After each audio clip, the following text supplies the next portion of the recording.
looking back, like I'm going to first answer how I was able to apply.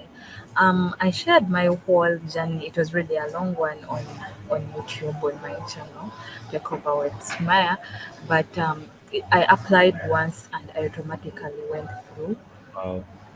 And I think we had applied as a team of five, and I was the only lady on the team. And yeah, I went through, and all I did was to make the people had applied with part of the core team members, so they were the guys assisting me.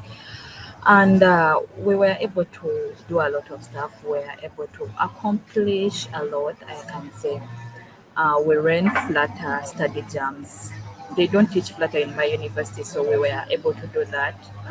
And we are also able to, I personally, was able to show the world that ladies can become GDSC leads, ladies can do this, ladies can do that, ladies can get involved in tech.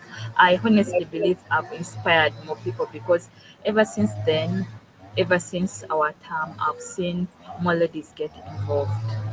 I've seen ladies apply for certain positions. I've seen them take part in certain things.